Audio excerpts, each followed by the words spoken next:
Hi, everybody. Welcome to the second season of the Quick Shots. This is episode 1. My name is Flo, and my guest at this time is the Norwegian producer Atroxity. Hi there. Nice to meet you. Greetings. Hi. Thanks for having me. So you're not only a producer, you're a jack of all trades, so to speak. You do blogging, you were a DJ or still are a DJ. You did the radio gig. You have so many things you did before. So just start by telling us about what you did so far. Well, yeah, you're right. I've been in the media industry for quite a long time now. I've been running websites, the club magazine of Oslo, where I come from, the capital of Norway. Worked in the radio, started in the radio when I was a teenager, the local radio stations. From then on, it went over to TV for a few years as well as a TV host. And I don't know, I'm the kind of guy who just, when some opportunity arises, I just, oh, that looks fun. I want to try that one. And one thing leads to another. It's never been a plan of mine. Just like the DJing, as you mentioned, was a consequence of me running that clubber concert nightlife magazine. And so I got a lot of contacts. And obviously I've always loved music, been doing music and consuming music. So that led to me starting as a DJ. You know, it was not a kind of a career choice at all, as with anything, really. So was there anything you would consider the best that ever happened to you and the worst that ever happened? Or is it all constant a learning curve with what you did? I think I only remember the good things, to be honest. I mean, I've had so many. There's been so much crazy going on over the years. That's for another chat, I think. But or maybe even offline, because it all melts into each other. And I've always had these periods, really, where I've been focusing on one thing and then gradually going on to another thing. And I'm just happy that I'm still, you know, keeping my head above the water, really, because I'm just doing what I love, basically.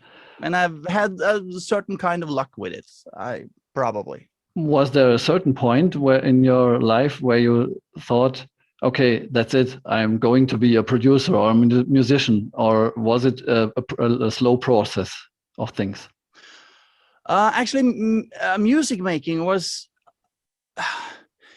quite possibly where it started, because I was just a kid, and I got a Christmas present, a little Casio keyboard from my mother at Christmas, and I actually brought it with me.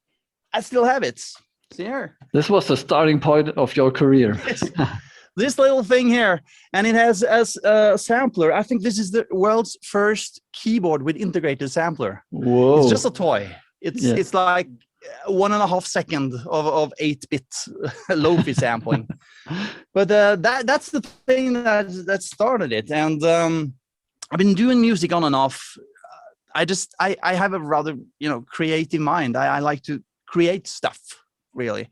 And so music has been kind of just being there. And when I had a day job that were, let's say, boring, then in those periods, I typically had a much more productive spare time with, for example, music. So it's been on and off. And as you can see, I'm very, very old now. So I've been doing this for a while. But I've always been doing it for myself. I've always had other stuff that I've intended to make a living on. Yeah, music has always just been there as an outlet, as a hobby. And it wasn't until the internet came with the easy distribution of music that I, you know, went with SoundCloud and all that. And I was thinking, it's so easy to do so now. So why not? I mean, why not just put it out there? And that's kind of why I'm now well, working publicly with my music, a consequence of the accessibility, really, and also the change in technology. Because when I did music in, well, for simplicity's sake, the 90s, the computing power, where, you know, there was no way you could do what you do today on a computer. Right. So you were sitting there with all these cheap little boxes and MIDI cables and a computer that could sequence it all and maybe have a couple of samples in there, but that's about it. So the difference between what I and my fellow hobby producers did in, say, the late 80s, early 90s, and the professionally released music, that gap were so enormous, enormous that you know, to go public with what you made no sense, because you just heard that whatever I'm doing is nowhere near what they are doing. So, and back then you had to hire a studio and produce a demo just to send to the record labels. No one could afford that as well. Try and get something released. Yeah. And that's you know, that's this investment, and it's a lot of time, and you have to have, you know, a confidence to do it, you know, and the equipment you have to. So that was like always in all those years, it was like an impossible level to go public with my music. So I just enjoyed what I had and listened to it and knew what I tried to do more than what it actually sounded like, if you know what I mean. It's just, I enjoyed it for what it was with what I had. So that's the story behind the music, and music also made me write about music with blogs, and it made me start working as a DJ. I started working as a radio jockey, you know, talking about and showing new releases and being a part of the music business in that way. So you said before that you're just a creative mind. You approach things very creatively, and you take in all the input you can get. So the question here would be, if you when you create new songs, is there a certain starting point, or do you just fire away with what you have at hand at this moment?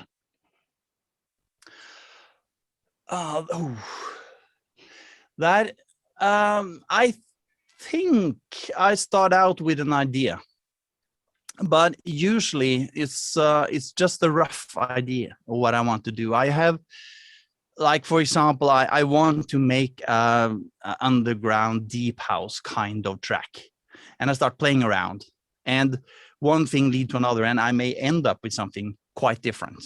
That's very typical, but it depends on the starting point. Now, in recent years, I've also been dabbling with vocal-based music, more like pop, indie rock kind of sound, and in those cases, I quite often have the lyrics ready.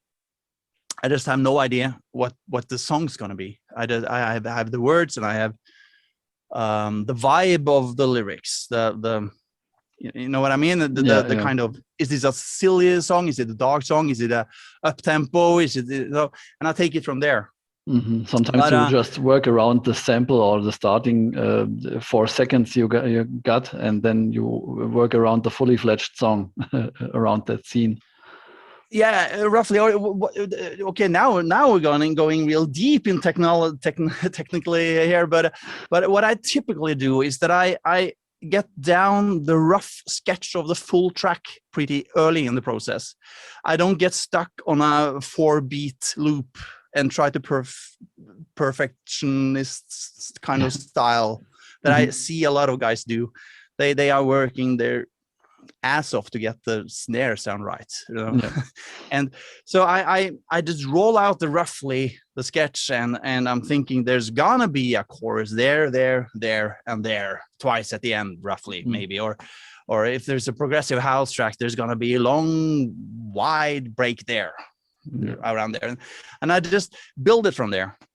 And that's typically how I do it. Just like I also, if it is a vocal based track, I record the vocals usually very early, just a demo, just to when I work on the music, just to know what's going to be on top. So so that's one of the early things I do, and then later I'm going to re-record it, of course, but that's kind of the workflow. But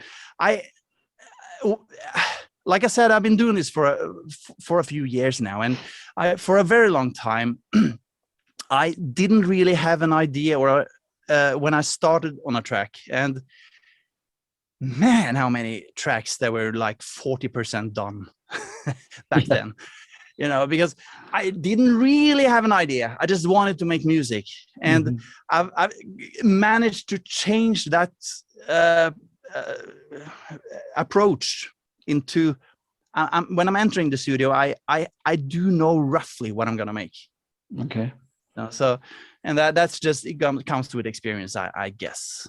So you're not taking one of these 40% tracks off the pile and finishing them, but you go into the studio and you try to create a new project from there on.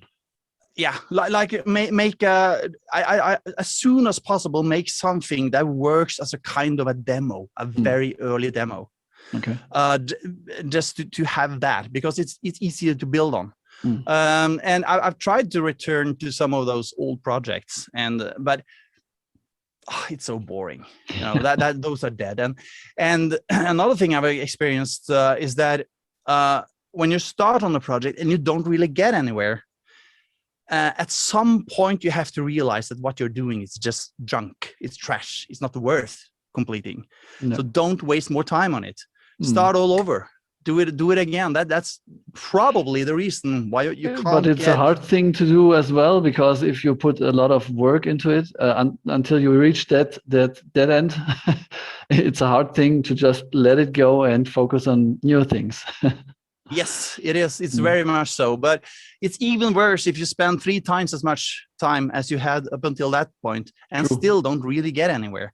Or if you force yourself through it, you'll end up with a track and it's probably mediocre. Yeah. Okay, but nothing more than that, right? And that's more of a waste. But if you manage to cut down the time spent before you see if this is something or not, the better it is. And that's probably one of the main reasons why I put down the full track as early as possible, instead of just working on an intro or just working on the chorus or just the main hook or the drop or whatever. But I try to flesh it out just to see, do this work? Will that bass line work for 4 minutes? Or are you going to be dead tired after a minute, right? So with the years, I think I've become better at either that or I've become less critical of my own work, because I complete more tracks now than I did before.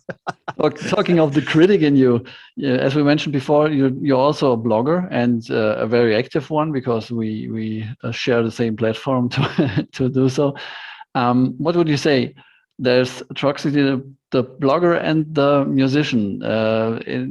Can you name a percentage of which part of you does blogging and which part does the music thing? And is it equal, or is it is something more important to you than the other? Oh, well, the last question is very easy to answer. The music is the most important thing. The blog is I have a writer in me as well, and this is the outlet for me to write. Really, I've been, like I said, with the magazine I ran before, the online magazine. Writing is also part of my wish to create stuff. But I would say that I work on the blog when I'm in a certain kind of mood, and I work with music when I am in a different kind of mood, and it depends on the moment, really. Okay. There are times and periods where I can't stand touching the MIDI keyboard. I'm dry, I'm just and there are other periods where I'm just dying to pick up the guitar. But the blog is typically something I work on when I need a break, or when I'm a bit tired, or when I wouldn't do music anyway. Okay. It's not competition work here, but it's just the one thing is on, and then the other thing has to wait. But it's not even a if or situation.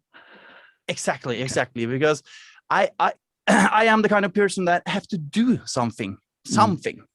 I can't just sit there and passively watch TV or something. Yeah, yeah. I have to do something. Mm. So, but it really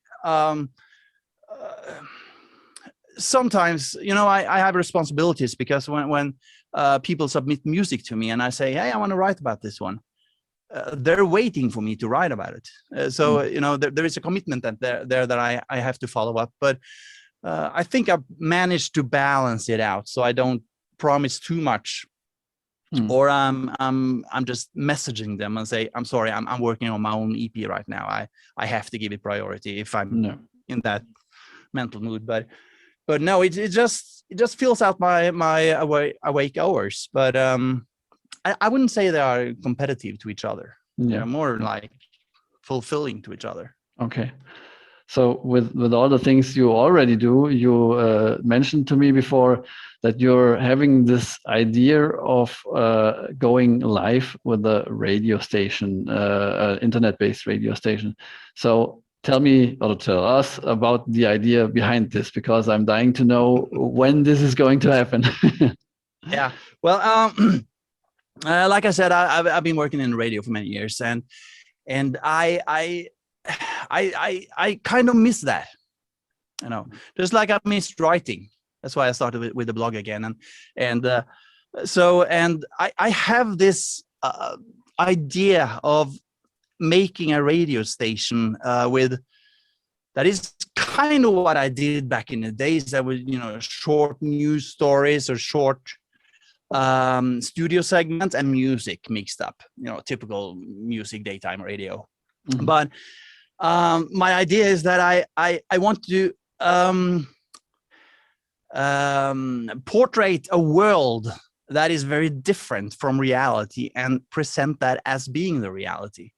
Like a dark post-apocalyptic kind of setting. And I just have these studio banter ideas under those circumstances, and that I'm just dying to record and make something out of.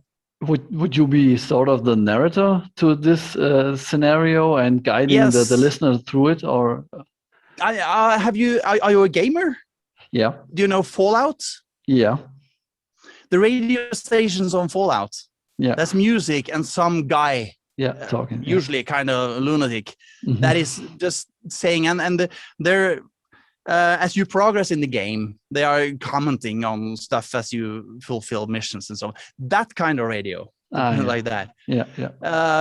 We're just coming with advice on how to survive or things that are happening in the world, and just these short little comments, and then some track. So that's roughly the framework around it. But I'm spilling all the beans now, but let's hope that there are people listening to that radio station that haven't seen our interview there. But I'm gonna try, if I ever get started on this project, of course, but I want to do it. I'm gonna try to make it slightly connected to the real world after all, so that you're not entirely sure if that guy actually mean it or not. It's almost like an Orson Welles thought.